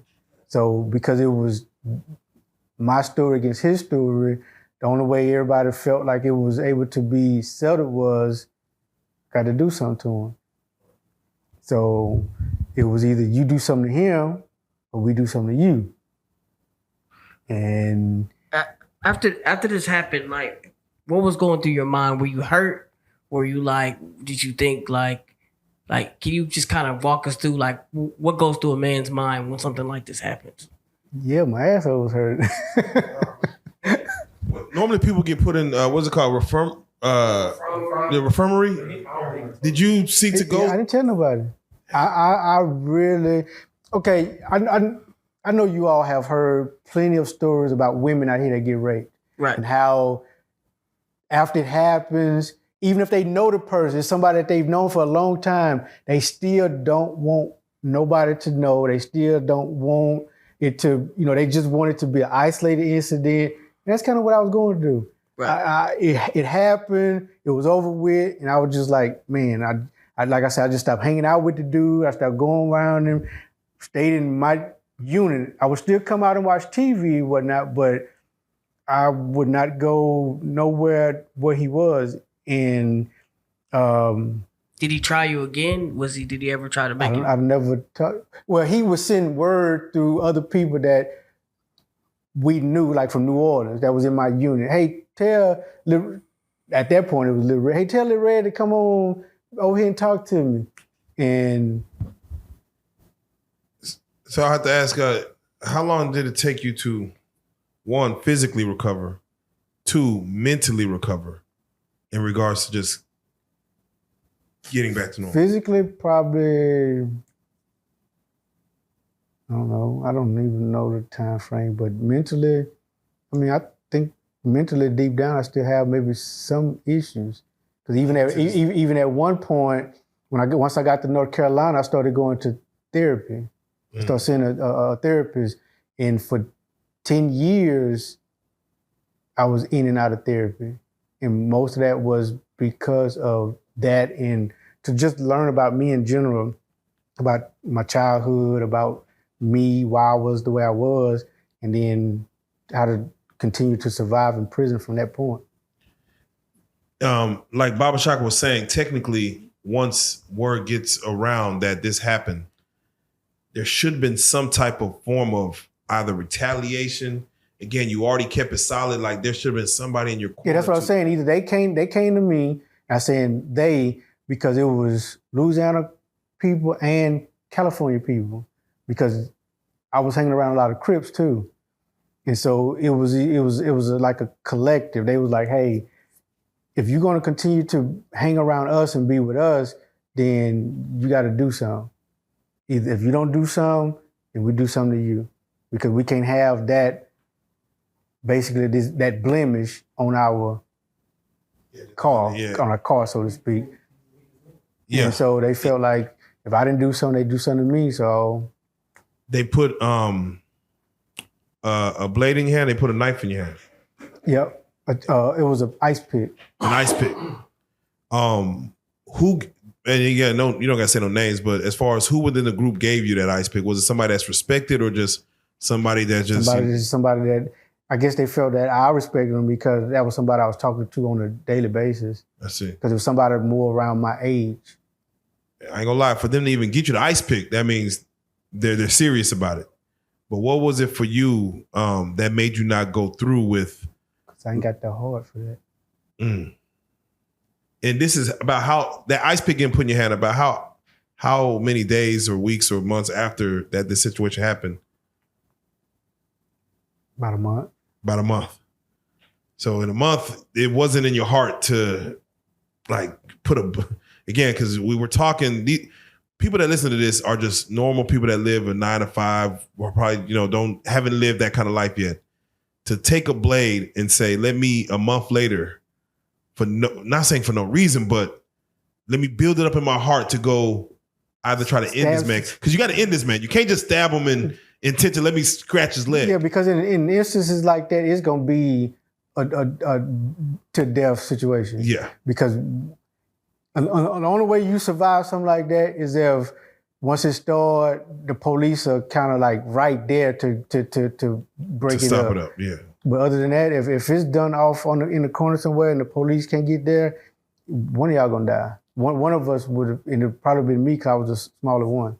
Was there any ounce in you that wanted to go through with taking this man's life? Like, was anything in you, like a percentage that said, Yeah, I wanted something to happen to him, but me doing it, I was too scared to do it. all right. So did you like PC up? Did you say, hey, I want a protective custody because I'm being harmed and no one's protecting me? Did you tell anybody? Did you tell the guards? Yeah, before I got stabbed, I checked myself in. I was in the SHU for 2 months. And in that 2 month span, I had gotten a couple of notes from people that I know on the yard. They was like, hey, everything is good. We done squashed everything. Everything is good. You can come out. Ain't nothing gonna happen to you. It's like, all right. So I started telling the police, hey, I want to go back to the yard. I want to go back to the yard. And of course, it don't just happen overnight, but after a couple of days, couple of weeks, they was like, all right, you can go. And what was, it was snow on the ground, because this was in Colorado. It was snow on the ground, and we didn't get a chance to walk through the yard itself.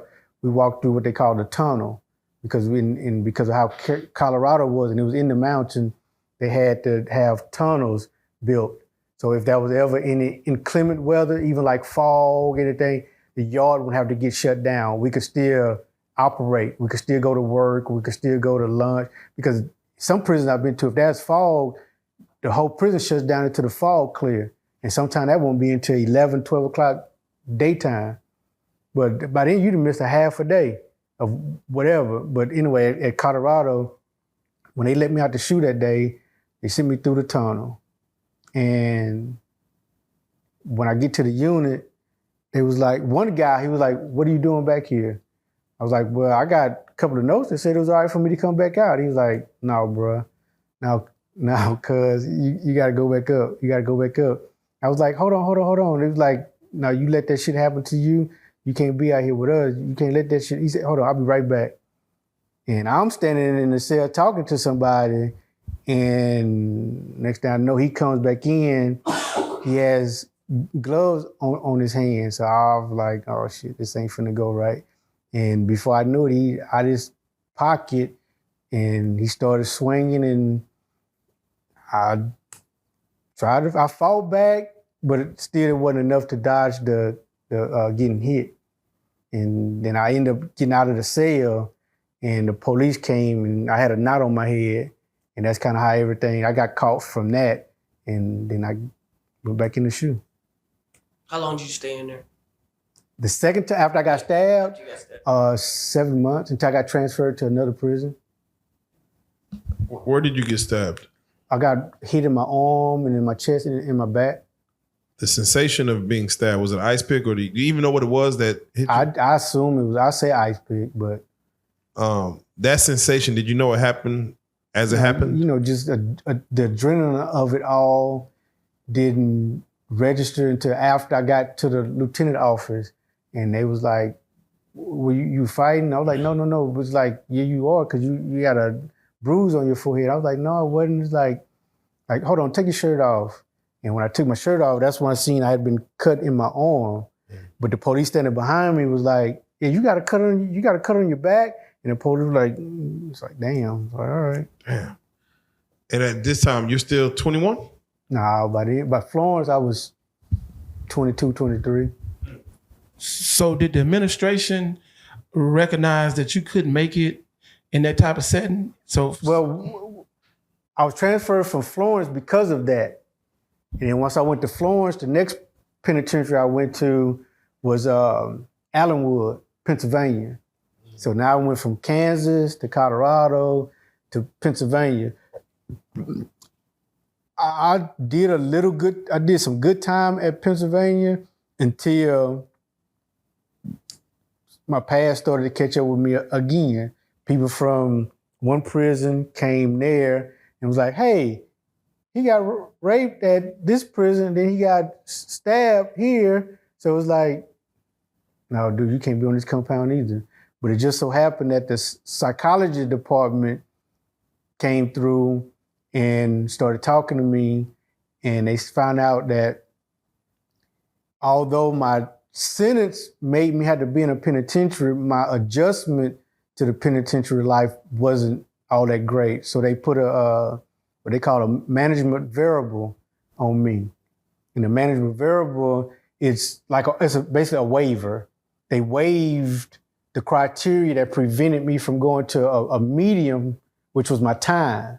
But my points was very, very low. I had like 6 points.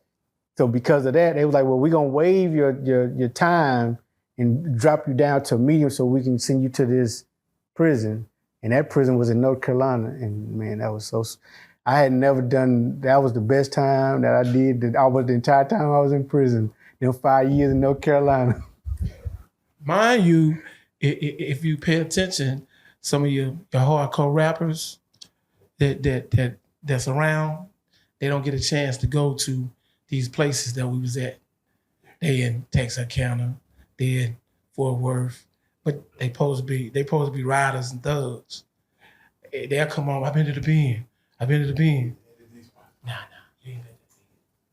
Yeah, I laugh at that too, though. I'm like, he went to where? Yeah, once you get those who are in the system know what levels. Yeah. You got it easy over there. It's like he ain't no way. Ain't no way. Did you ever contemplate suicide or anything like that? Did that ever come to your mind? Yeah, I actually did a couple of times. I cut myself a couple of times. I actually tried to hang myself a couple of times. But every time I got in the process of doing it, I would like hanging.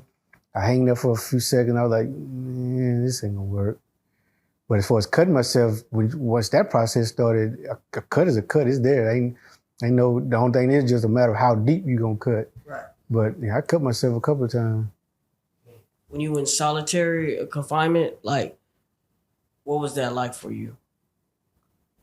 What do you mean? Like, how did you ever have to like hear anything, any voices? Or No, because almost every time I was in solitary confinement, I had a cellmate. Okay. And they try to pair you with someone that they feel, like in my case, because they knew while I was being placed in solitary confinement, the rape, the stabbing. So they tried to always pair me with someone that was basically as soft as I was. Right. They feel like nobody, that the person that they put me in with wouldn't compound the problem Right. that I was having. How was your cellie like the person? Oh, once I got in solitary confinement, I always had good cellmates. Okay. Did they have any of the same experiences? Why? No, well, if they did, they didn't because again, being raped in prison is not something that you talk about. And I want to ask that because we don't get this story often to where, you hear of these actions that happen, but we don't ever hear these stories as you're, courageously enough coming to tell this story. And I, of course, if I ask why is that, we know why. But with that being said, did you ever hear of anyone else that had this altercation or that, that got was raped? violated, that was raped in prison? And what's the status of them? Because you do hear stories where that may happen, then all of a sudden they become either punks or they become the wife of a cell. You're like, damn, it happened. We see movies to where that now he belongs to him. Did you see that in regards to any of the time, any of the prisons, to where you see someone come in normal, something may have happened that's innuendo you don't know of, and then you see that person belonging to that. Well, again, it goes back to that 3 sides to every story. Because this person may say, oh, he took advantage of me, he raped me. But that person would never, hey, I didn't do that. I didn't. So it's kind of like you have to, you hear it and you don't hear it unless something more becomes of it. Did anybody ever get locked up in a shoe? No, I never knew of anybody getting locked up. Now, that was always rumors, hey, these two people went to the hole because he said he raped them, but after the investigation was over with, they both come back out. So now you left wondering, and did it really happen, or what was the situation? So it's kind of like you never really know, because unless you knew either one of those individuals and you knew where they was coming from, you never really knew if it was true or not. You always just had to go with what you felt in your gut. So I never really knew anybody that came in and they didn't want it to happen and it happened. I never knew anybody like that. What are your thoughts now on, there was a story about somebody, it's on Instagram somewhere, there was an argument to where the sexuality in prison, to where some people who do want to have sexual partners of the same sex in prison, that some prisons offer condoms to inmates and some don't. Is that true or not? I don't know. I haven't heard that. Bobby, you ever heard anything like that? Okay, so now, I do know, like, the homosexuals, right as I was on my way out at like the last 10 years or so, the homosexuals had started to file a class action lawsuit against the BOP, which is the Bureau of Prisons, to get their hormone injections, hormone pills, to get bras sold to them, to get panties sold to them. Yeah. But as far as the other stuff, I never heard. Now, you were sentenced to 39 years. You did 25, and COVID came in, and you've been released since then.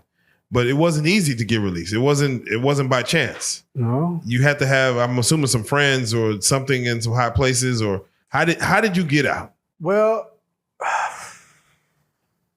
I'm gonna say around somewhere between 2018 and 2019, I had started to research. Well, Trump was in office, and they had started to pass these different little laws. Good behavior laws, good this, good that. So I started to, pay attention to that. So I reached out, and I remember when I first got arrested and I first going through all of this, my mom kept telling me, hey, the prosecutor wants to help you. He wants to help you. But, so I was like, no. Fast forward, I'm thinking, well, since the prosecutor wanted to help me then, why wouldn't he want to help me now? I'm not any more bad off now than I was back then, although now I'm probably even better. When I was in North Carolina for those 5 years, I was in college. I enrolled in college courses because there they actually had professors from the college down the street coming to the prison. So I was working on getting my associate's degree in business. So I'd already groomed myself to be better coming out than I went in. So once I presented all of this to my former prosecutor, because he wasn't even a prosecutor no more for the government, when I presented him with everything, and he said, well, get some letters from different people at the prison, like some of the guards, some of the administrators. So I started talking to them about it. They started writing letters, and I presented it to him, and he went to the prosecutor, hey, because he still had some pull. Hey, I got this guy, I prosecuted him 25 years ago. I need you to help me get him released. And just at that point, COVID started to hit, so they started to try to get people out because they was looking for space to create. So everything just kind of all clicked at the same time, and I got out. Do you think your prosecutor, did he find out about the rape? Or did you tell him? I believe so. Okay. I believe I did. So even now, and again, we're going to be jumping around just this last part, but you're free. Are you married with children? No, the only son that I knew of that I had died 2 years ago from fentanyl overdose. Condolences, man. But no, I'm not married. It's just ain't right. Just life right now. I'm lifing. Is robbing banks out of your system? We just asked that in the last interview with Baba Shaka. We're like, right? You joking? we just asked that. We're like, do you still see cracks in the system as you go to your bank right now? Do you see cracks in their system, knowing what you know? And again, we're not condoning any kind of bank. We're not condoning nothing bad. I'm just saying, from an intellectual level, do you see cracks still? You know what? All bullshit aside, in all honesty, I've went to a couple of banks because I'm actually doing business. Yeah, you're a patron. Yeah, you got checkers account, savings account. Yes, that part of me still looks around and be like, man, this would be this would be that. Or as I'm driving by a bank, I'm like, well, damn, this would happen, this could happen. But no, nothing beyond. Because you look at things like you think things like Frank Lucas. He got out the game and he started helping the government catch the drug dealers or whatever, or the bad cops, let's just say. Like where even Catch Me If You Can, they start catching people with fraudulent checks. Would you ever help the government catch bank robbers? Like, hey, here's this bank is easily gonna get hit. This bank is very lickable. Would you do that? My honest answer would be, I would have to answer that in the moment. Okay, yeah. See, present the question. You'll get an answer. I don't know. It's sometimes it's difficult for me to answer questions in scenarios, like hypotheticals, because not in a hypothetical, not everything is detailed. Right. So therefore, it's hard for me to say what if. I don't know what if. Do you have PTSD from, let's say even men being behind you, just talking to you like, hey, you gotta talk to me in my face. Talk to me in my eyes. I still have some issues with some things, like sitting in restaurants or sitting in open areas. I don't particularly always sit with my back to the door. I sit where I can see everything that's going on. Even in the restaurants, I like to at least sit where I can see the majority of where I'm at, just so I can see what's going on. If there's any advice you could give to, again, there's kids that's going in there now, 18, 19, getting put into max security penitentiary systems. What advice would you give them when it comes to the signs that maybe you missed to say, look out for this, because somebody will they'll look at something about you and prey on that. What advice would you give them? That is a very hard question. Ooh, I know.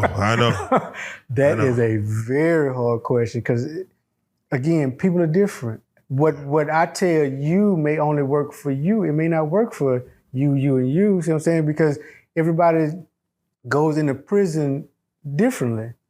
So it's hard to just answer that question. So if you could you could say something to the man who did do this to you, what would you tell him? What would you say to him? I mean, you knew that I was naive to this. You knew, because we had talked ad nauseum as to my background. And again, anybody that's from the streets can talk to me in 5 minutes and already be able to tell, oh, you don't know nothing about this. Right. Now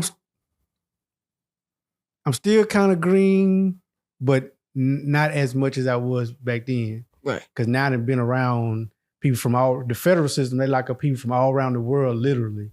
Russia, China. You got all types of people in the federal system. So I had a chance to talk to different people from different walks of life.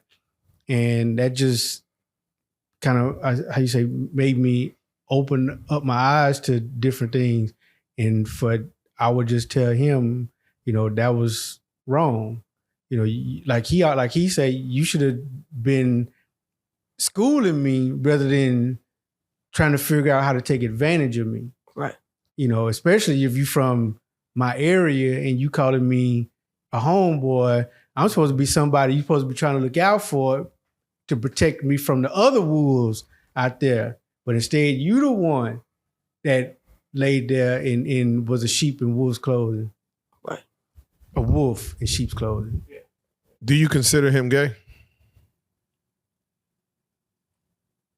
Knowing what I know now, yes.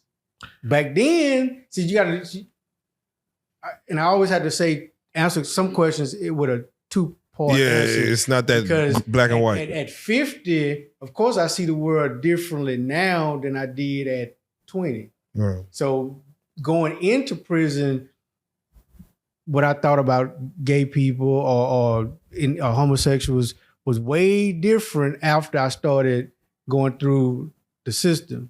Yeah. So now, yes. Then, no. Man, that's again, the subject itself. Again, I give you the grace and the courage of being able to speak on this because, again, this is a story that isn't spoke on. And again, I can only imagine. Would you believe this is the first time I talked about this in an open forum? Man. I mean, I've told family members like my mom, I've talked to my sisters, I've told some girls that I've dealt with since I've been home. But as far as being in an open forum, this is the first time I've ever had to admit that. Man, Vernon. I mean, I've talked to Eric. Right. But as to tell other people like this in an open forum, people that I don't know, this is the first time I've had to do that. And Vernon, stay right there because I want to just thank you of the courage it takes to have, first and foremost, respect enough for us to have this conversation and then also for you to tell it. And as I speak on this, when you speak to Eric, when you speak to family, how do you even approach talking about this? Like before, like when you first... It's just a matter of fact. Hey, and mostly like the females that I talk to that I may see as a potential to be in a relationship with, I tell them probably within the first day or two, hey, I did 25 years in prison. Oh, okay. And they ask questions about that. What did you do? Yada, yada, yada. Then after all those questions die out, by the way, I was raped while I was in prison. What? And they ask questions about that, and then we just move on. Do you fear being judged, or you're beyond that? To be honest, if I did fear it, I wouldn't tell it. So to say no, I don't. But then again, I don't care. Okay. So I asked you earlier as far as what advice would you give young people, but let's skip past that. For you to be able to have the courage to be able to tell this on this platform and be able to, I don't want to say be the poster child, but be the messenger of, this situation that does happen more often than not. To answer your question about the message I would give, I don't know if I would necessarily give a message. I would just tell my story. There you go. Cautionary tale. And then cautionary tale, then allow them to make their own decisions from that point. Because again, I was raised in a two-parent home. I went to some of the best schools we had. I was a nerd. So I would just tell them, hey, this is how I went from this to this. Now, it's up to you to figure out how your life is going, to figure out how you want to navigate the next 20, 30 years. And Vernon, we really want to thank you because by you doing this interview is going to stop several young brothers from going to prison. That's my intent. That's my intent. That's what's going to happen. For those that do need to, let's say, do want to have an open forum about traumas that happened to them. It don't have to be a situation where it was a rape or anything, but just a trauma that happened to them in prison where they're afraid to speak on it based on judgment.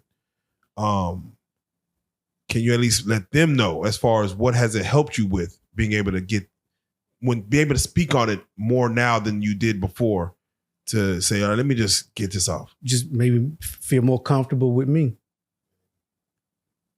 Once I started going to therapy and I was able to talk about it and kind of just deal with it, I became comfortable with who I am. Man. Which now it doesn't bother me being called names, nerds, because I'm comfortable with me. I don't care if you like me or not. I don't care if you love me or not. I'm still gonna be me.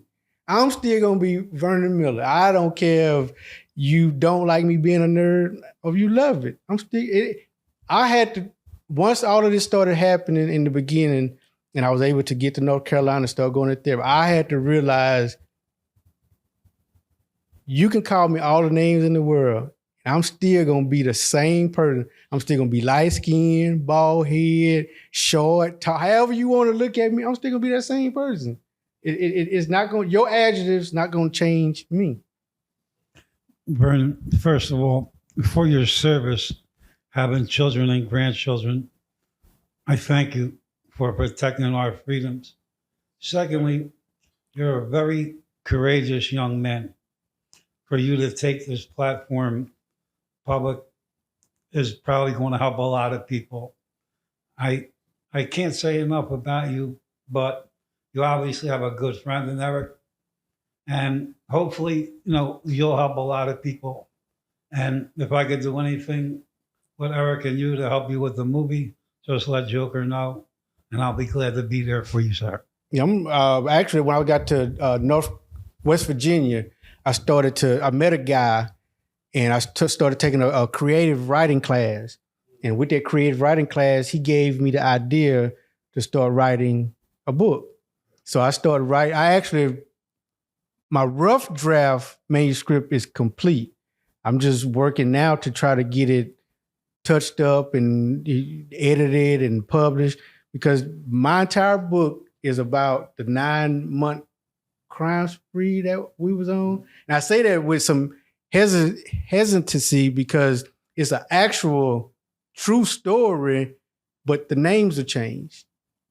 So if you was to read it, you'd be like, oh, wow, that really happened? Yep, it really happened. It really happened. One of the reasons, man, I reached out to you and I wanted you to tell your story is because of all the stuff that's going on with P. Diddy, these different people, by you coming out and being on a mainstream podcast like this, you could open the doors for other people to come out and be able to talk about their traumas.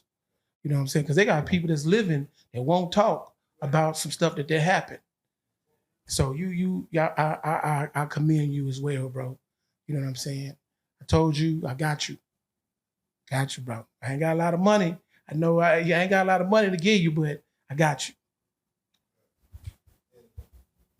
Vernon, with that being said, if your life is turned into either a book, autobiography, or movie, would you play it? Because you could play your 21-year-old self. You don't look a day over 25. I mean, if they said, "Hey, we need you to be in your own situation," would you? I mean, of course I would. I'm just curious. Let me ask, because there are movies that portray people getting violated in prison.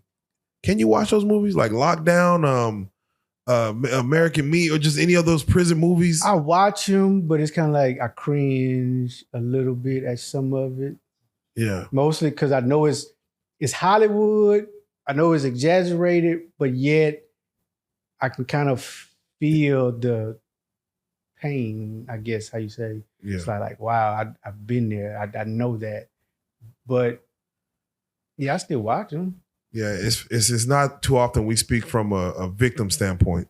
It's very few often, we might even have the violators sit here on this couch and we don't know, they're speaking of the strength in prison, how to, it's very often we've talked to someone who got preyed on versus the prey. So again, thank you so much for being able to tell this story. Can you tell people as far as what's to come, what would you like to see come next in regards? Because again, right now you're doing this for the first time in an open forum. But if those people do reach out, if there is a producer in the comments, if there is somebody that wants to reach out, what are you looking for? What would you like to speak on if they do reach out to you and want to possibly speak on your story into a different medium? Again, I just have to talk to each individual and just kind of gauge the situation as it is. You know, again, as a hypothetical is sometimes very difficult to speak on because you don't know all the nuances that may be involved. Correct. So until I get presented with an actual platform or an actual way to tell my story or to talk to somebody, just reach out and we'll see how I go from there. So with that being said, for those that do want to reach out, those that immediately want to either send support, give words of encouragement, or even have you speak to them about what they may be going through, what are some ways for people to reach out to you and maybe contact you, speak to you? How can they get in touch with you? If possible? Well, I'm all over social media because I sell cars for my day job. What's that? Do you want to give the name of you want to wait and have them go to your social media to see you? So they can find me on social media. They'll see what you do on Facebook, on Instagram, TikTok, Snap. I'm under my Vernon A. Miller. I mean, I'm there. So I'm not. When he reached out the first time, I was real nervous and paranoid. But then when I thought about it, I was like, well, fuck. I sell cars. So if he want to get to me, you know where I'm at. If he need to pull up, it's not too hard of a plot to plot. Yeah, if he wanted to get to me, so I might as well talk to him because did I lay groundwork for other people just in case? Yes. Hey, look. Hey, I'm going out to lunch with with Eric. So Eric if I come up missing, you know where to start. I'm sharing my location with you. 2 or 3 people was always on point every time I got ready to go around Eric. In the last 3-4 months, hey, look, don't just drop my location because I just want you to be aware of something. Okay.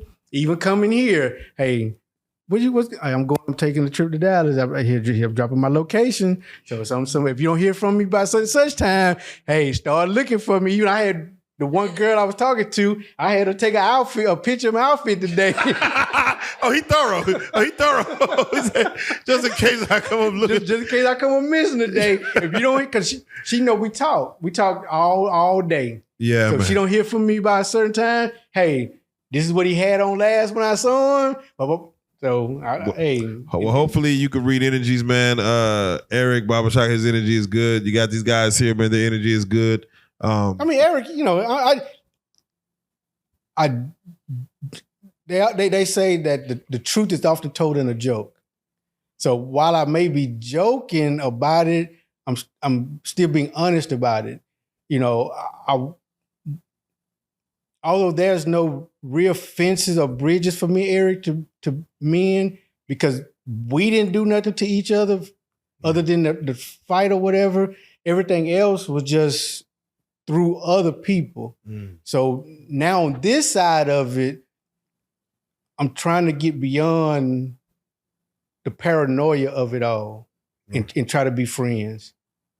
There you go. You know what I'm saying? There you go. Oh, man. That's some of the realest. Well, we got to say, man, again, thank you so much for being able to come and get this part of your story out. Again, most men that I've come across, that we've come across, probably cannot get to where you're at now. It was hard for me. Don't get me wrong. Yeah, no, and that's what I'm saying. We approach this hopefully delicately enough to where you're like, all right, we'll see it as a safe space. But again, therapy had to get me to that point to where I could be open and be comfortable enough to talk about it. And as we close out, can you speak on how important therapy is? I mean, just in general for anybody that's dealing with anything. Well, if you go into it with the mindset of, I know I have some issues, I want to work on my issues, then it can be very beneficial for you. Very beneficial.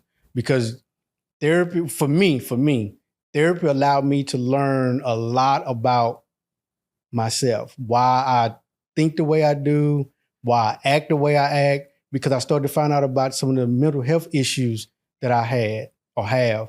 So now when I talk to people, I know how to recognize certain feelings and certain emotions in myself. So if it's something that I feel I need to stay away from people on, I just stay away.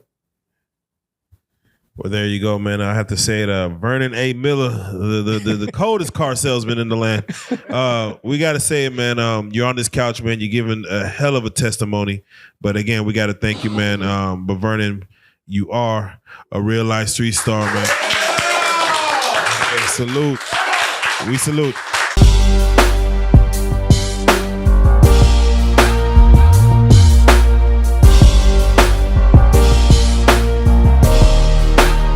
Shout out Reallyfe Street Stars, nigga. Moolah. Hey.